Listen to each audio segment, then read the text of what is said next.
Hey guys, I'm going to read to you today from a short story that is available on Kindle. It's called Flicker, a Hamal Short Story, written by me. And it's about a little girl who can make fire with her hands, and it's really cute. So anyway, I'm just going to read you the first couple of pages. When Flicker was just a little girl, Papa put his arms around her and asked, "Do you know what your name means?" She said she did. She was only 4 at the time, but she certainly knew what a flame maker was, and she was quite proud to be one, just like her papa. A flicker was a baby fire, and that was what she was, a very small flame maker.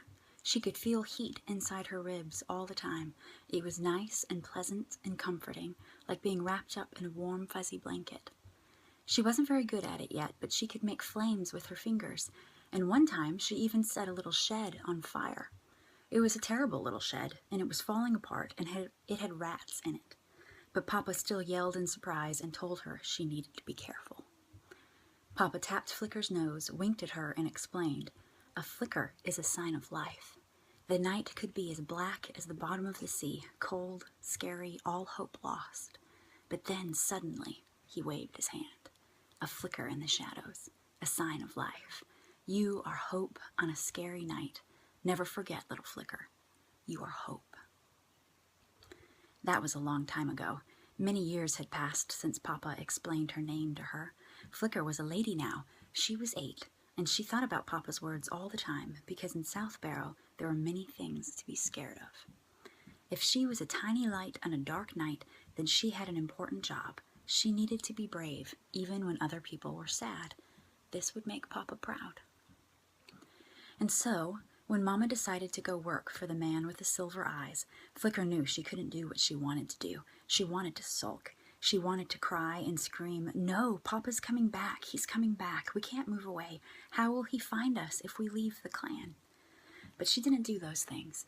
She squeezed her lips together, not saying a word, and only cried late at night when no one could hear her. After Scarlet, her baby sister, had fallen asleep, Flicker would grip a pillow with both arms and cry into it until she couldn't cry anymore. They said that everyone who was arrested by the king's soldiers was taken far away. They said they never came back. But Flicker was hope, wasn't she?